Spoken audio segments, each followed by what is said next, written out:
Et bienvenue tout le monde, j'espère que vous allez bien. Bienvenue en cette semaine de matinale. Pour ceux qui ne me connaissent pas, mon nom est Jackson, je suis un des pasteurs à la chapelle, pasteur de la chapelle Annecy. Et cette semaine, c'est moi qui ai le privilège de pouvoir faire cette matinale avec vous. Et nous allons voir ensemble cette semaine un sujet qui est peu abordé, ou parfois même incompris un petit peu dans le monde chrétien, ou même pour des gens qui peuvent entendre parler de ça. Nous allons parler cette semaine du Saint-Esprit. Donc, vous allez me dire, OK, Saint-Esprit, OK, comment tu vas aborder ça? Nous allons voir tout au long de la semaine. Et avant même de commencer, je vais vous raconter une histoire qui m'est arrivée il y a quelques années. Je me suis retrouvé dans un restaurant, je ne sais pas s'il y en a qui connaissent, ce restaurant qui s'appelle Au Noir. Pour ceux qui sont de France ou d'Europe, c'est un restaurant où quand tu arrives, tu es dans le noir, dans le fond, et ce sont des serveurs qui sont aveugles qui vous servent. Et une des choses qui m'a vraiment marqué lorsque j'étais dans ce restaurant, c'est qu'à l'arrivée, on te prend en main dans le fond. C'est qu'on t'amène à ta table, tu t'assois à ta table, on te sert, mais tu ne sais même pas ce que tu manges indirectement, tu ne le vois pas.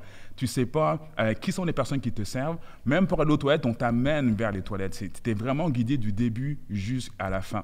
Et une des choses qui m'a marqué lorsque je suis sorti de ce restaurant-là, je me suis arrêté et je me suis dit, mais c'est fou, parce que parfois, même dans le monde spirituel, c'est la même chose. On a l'impression que ce qui est dans le réel n'est pas dans le spirituel, mais je crois que parfois on peut on peut jongler les deux, on peut regarder aux deux, et parfois il y a des choses qui se ressemblent. Une des choses que j'ai remarqué, c'est que parfois l'Esprit de Dieu fait la même chose avec nous. L'Esprit de Dieu est là pour nous diriger, il est là pour nous consoler, il est là pour nous amener d'un endroit à un autre. Et ce que nous devons faire à travers ça aussi, c'est faire confiance à cet Esprit qui nous dirige. Et le Saint-Esprit, pour certains, Saint-Esprit, c'est un peu une notion qui est abstraite, qui ne connaissent pas trop. Nous allons voir ensemble que c'est un Dieu qui parfois peut être inconnu. Nous allons voir qui il est réellement, ce qu'il fait et pourquoi il est si important pour nous aujourd'hui en 2020 et surtout dans ce qu'on vit aujourd'hui et quelles sont ses fonctions et son rôle pour nous aujourd'hui. Quand on parle du Saint-Esprit, pour le chrétien, oui, c'est quelque chose qu'il connaît. Quand on baptise les gens, on dit on baptise au nom du Père, du Fils et du Saint-Esprit. La notion du Fils, on le comprend.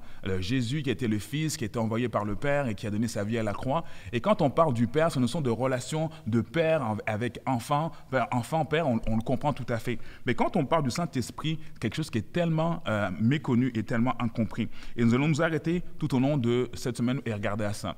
Quand on s'arrête, on regarde la parole de Dieu, le Saint-Esprit est mentionné près de 800 fois dans les Écritures. Et si c'est mentionné près de 800 fois, ce n'est pas pour rien, c'est parce que c'est une notion qui est extrêmement importante.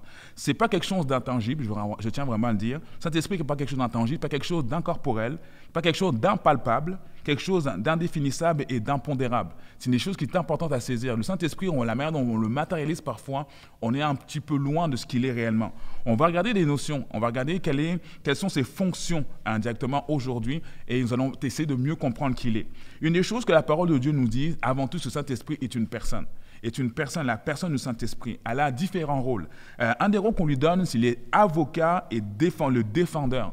Quand il est avocat, lorsque par exemple l'ennemi, quand on parle du diable, nous attaque, le Saint-Esprit est là pour nous défendre. Quand on s'arrête, on regarde dans les Écritures et lorsque Jésus se fait baptiser, la Bible dit une chose, l'Esprit, l'âme là au désert afin qu'il puisse être tenté par le diable. Et quand on continue dans les textes, on réalise que le diable tente à plusieurs fois Jésus. Mais une des choses qui est marquante et souvent qu'on oublie, c'est que l'Esprit était avec Jésus. Et l'Esprit conduisait Jésus dans ces temps où le diable pouvait le tenter. Je viens te dire ceci ce matin, ou je peux te dire à toi qui le regarde tout au courant de cette journée, c'est que même lorsque l'ennemi cherche à te tenter, cherche à vouloir te mettre à terre, alors que tu as l'Esprit de Dieu en toi, tu peux faire face et tu peux triompher. L'ennemi n'aura pas raison de toi. Le Saint-Esprit vit en toi. Il est ton avocat. Lorsque le diable t'accuse, il est là pour te défendre. La Bible nous dit aussi qu'il est le consolateur. Jésus dira, alors qu'il partira, dans ses dernières paroles, alors que je m'en vais, je vous laisserai le consolateur, le parakletos. Celui qui te console, celui qui va être ta paix, celui qui va être avec toi à tous les jours. On vit différentes choses aujourd'hui. Il y a des gens, vous êtes passés par des choses difficiles dans la dernière année, vous êtes passés par des moments qui vous ont étiré énormément. Mais je tiens à vous dire ceci, même si à l'intérieur de toi tu pleures, sache qu'il y a un Dieu qui va être là et l'Esprit de Dieu est en toi, il veut te consoler dans ce que tu vis.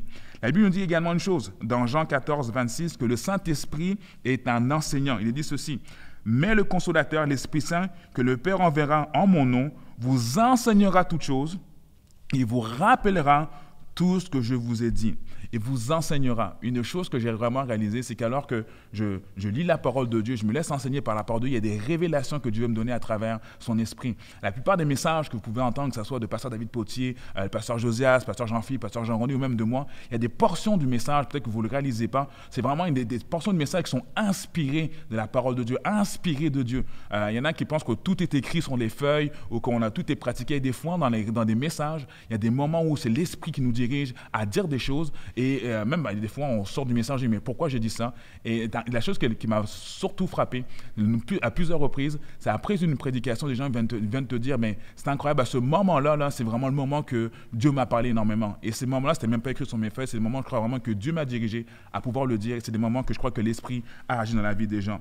Le Saint-Esprit est ton avocat, donc le consolateur, il est ton enseignant. Et le Saint-Esprit, et je tiens aussi à le dire, le Saint-Esprit a des émotions. On parlait d'une personne, le Saint-Esprit a des émotions. La Bible dit une chose, n'attristez pas le Saint-Esprit de Dieu par lequel vous avez été scellés pour le jour de la rédemption.